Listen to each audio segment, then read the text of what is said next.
السلام عليكم. جميل، ربما انقطع الخط.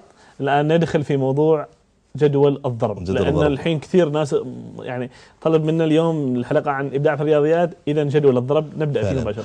طبعا كنت أنا دائما وضعنا هالسؤال، كنت أنا أريد أبين وش الأشياء اللي الجمهور اللي يعانوا منها، فتلقى 95% كلهم يسألوا عن جدول الضرب. طبعا جدول الضرب أساسيات في الرياضيات، ضروري جدا. نفس الشيء القسمة من أساسيات. طبعا أنا حاولت أني أبسطه اللي هي جدول الضرب. فدائما انا اقول حق الاولياء الامور والمعلمين والمهتمين في تعليم الرياضيات، اذا فعلا تريد تعلم رياضيات بطريقه ابداعيه لازم تعلم الشيء بشكل محسوس. طبعا لو سالتك استاذ طلال انت كيف تعلمت الجمع والطرح بدايتك؟ كنت تعلمته بالمحسوس، صح؟ إذا قلنا لك 1 زائد 2 بتقول لك أنت والله هذا عندي قلم قلمين بيصير 3. لكن لما جينا جدول الضرب تذكر كيف أنت تعلمت جدول الضرب؟ مجرد يعني اليوم ايوه مجرد عليك نور. اليوم خريج الضرب قال لك باكر تعال تجي تحفظ. هذا الاسلوب اللي كان احنا دائما استخدمناه، حتى دائما انا اقول لهم انا بنفسي تعلمت جدول الضرب بالضرب بهالطريقه. فدائما لازم اول خطوه لازم نمشيها، دائما نقول حق ولي الامر يعني او المهتمين بتعليم الرياضيات كل المعلمين نقول له دائما تعلم الرياضيات بهالطريقه، المحسوسات ثم الغير محسوسات ثم الاشياء المجرده. طبعا المحسوسات انك تستخدم اشياء محسوسه، الغير محسوسه هي بالورق، اما المجرده انك تساله سؤال واجب كذا. مثال انا راح امشي خطوه خطوه. لو جيت انا صفيت الارقام من 1 الى طبعا 11. طبعا دائما الاسئله الناس لما نسالها والله وش الجدول الضرب السهل، دائما يقول لك والله 1 مثلا 2 5 10. خلينا نمسك 11. طبعا هذا دائما مثلا 3 4 يواجهون صعوبه، خلينا نحن بشكل عام على اساس نوضح خطوه خطوه. نحن ما دام لغينا مع هذاك الامور خلاص اموره سهله، فنمسك 11. شوف استاذي مثال، لو سالتك استاذ طلال 11 ضرب 5 كم؟ 11 ضرب 5 استاذ طلال 55. زين 11 ضرب 7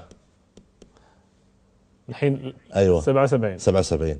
زين هذه لو كان 11 ضرب 13 كم؟ هذه عاد صعبه. شوف كيف، شوف طريقه، شوف ما في صعبه.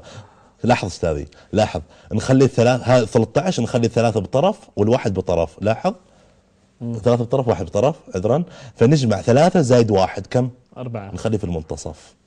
ما شاء الله 143. خلينا ناخذ مثال ثاني استاذ طلال، 11 ضرب 25.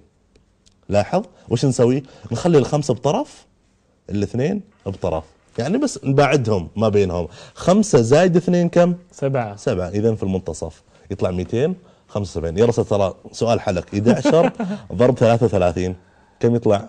اريد جواب بسرعه. يلا نحط قبل في طرف، حط في طرف وانا احط لك في النص. يلا تقول لي كم يطلع؟ 363. احسنت ممتاز 363. لاحظ كذا نحن بس خليني اخبرك بسر. أيوة. المخرج عندي ممتاز يعني جاوب هو عني، قال تجاوب. زين حلو ممتاز. يلا هذا حق المخرج السؤال. 11 ضرب 123 يلا شوف الحل كيف. يقول غير السؤال. شوف الجواب سهل. لاحظوا استاذي، نضع انا دائما اقول لهم نضع صفر تخيلي. ايوه هذا حق ال 11 فقط. نتكلم عن جدول 11.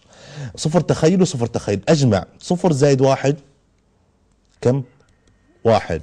بعدين اجمع 1 زائد 2، يعني الرقم الاول مع الثاني. أيوة. الثاني مع الثالث. 1 زائد 2 3. 2 زائد 3 5. 3 زائد 0 3. هذه النتيجة 1353. ما شاء الله. طبعا ماشي طريقة تقليدية، هاي التفكير هو الطريقة الإبداعية بهالطريقة. زين ممكن نعمل أيضا غير عن 11؟ أيوة تو الحين أتكلم خطوة. الحين أتكلم كيف نبدأ نعلم. الحين أريد أعمم على جميع الفئات. الحين كيف نركز على الفئة اللي هم الحين توهم بادين يدرسوا الجدول الضرب من بداية. الحين نتكلم من 1 ل 5. نتكلم من 1 ل 5 فقط، يعني ممكن نكبر التمرين. أنا أريد كيف نستخدم أشياء محسوسات. لاحظوا معي، أول شيء نسوي خط أعداد. طبعا نكتب 0 1. دائما نتعلم خط الأعداد سواء في الجمع أو الطرح أو الضرب أو القسمة، دائما بخط الأعداد. لاحظوا مثال، لو جيت سألت الطالب 2 ضرب 3 كم؟ طبعا ما بيعرف يجاوب. يعني مثلا إذا كان حافظ نقول له شوف لاحظ، نسوي بالسهم لحد 2 كم مرة بنفس المسافة؟ 3 مرات، نفس المسافة 3 مرات. كم يطلع؟ 6. 6، يعني 2 ضرب 3 6. ممكن يعني العكس. ايوه، ممكن الى الثلاثة نفس المسافة كم مرة؟ مرتين. يعني العكس طلع كم؟ 6. هنا نبين للطالب، شوف يتخزن في العقل اللاواعي عند الطالب لما يدرس خواص الضرب، يقولوا له ان عملية الضرب عملية ابدالية، يعني 2 ضرب 3 هي 3 ضرب 2، صح ولا لا؟ فعشان كذا كيف يتاكد الطالب فعلا انا درست يوم اول بداياتي درست بالمحسوسات انه ممكن نسوي كذا ممكن، عشان كذا لما يعرف وش هي الخاصيه الابداليه بهذه الطريقه. هذا احد الوسائل التعليميه. طبعا انا امس حتى ركزت قلت لهم اذا وسع مجال الادراك راح يوسع مجال الابداع عند النساء، فعشان كذا اقول لهم كل ما وسعنا الوسائل والطرق كل ما توسع مجال الادراك، اذا توسع مجال الادراك وش يكون عند الطفل؟ ابداع. فعشان كذا دائما نكسبه عده مهارات وعده اساليب. بعد الخطوه الثانيه اعطيكم خطوه جدا سهله، طبعا هذا لازم ندرب في مده اسبوع، لازم ناخذ شيء طولة بال. هذه استاذ محمود اللي تتناسب مع الاعمار، كم عام؟ تو اول ما بدا يدرس جدول الضرب عشان يفهم وش معنى جدول الضرب، كيف خطواته كذا بهالطريقه. بعدين شوف الحين طريقه وايد حلوه اللي هي 3 مثلا 3 ضرب 4، كيف يحلها؟ طبعا احنا نعطيه طريقه محسوسه على اساس انه اذا غلط في الاختبار وش يسوي؟ يقدر يرجع لهذه الاساليب. هاي طريقه وايد يستانسوا فيها اولياء امور والطلاب. لاحظوا مثلا عندنا 3، اعمل 3 خطوط، 1 2 3. عندي هنا كم؟ 4. اعمل 4 خطوط عكس، 1 2 يعني عمودي. عندي افقي 3 عمودي 4. الحين شوف اريد اطلع الناتج، احسب التقاطعات.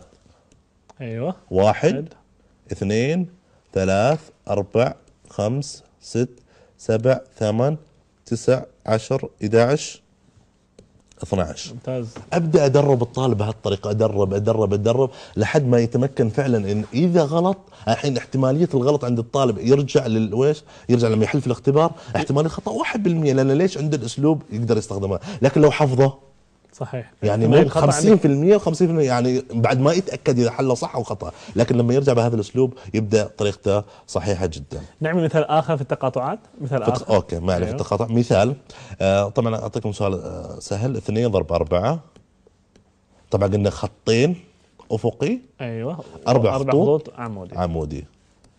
طبعا هي وسائل تعليميه والاشياء المحسوسات. أيوة. نفس الخطوه نحسب التقاطعات. طبعا معروف خلاص لما يتدرب الطالب بيعرف انه دائما في كل افقي راح يتكرر العدد اللي هو هني 4 ثم 4.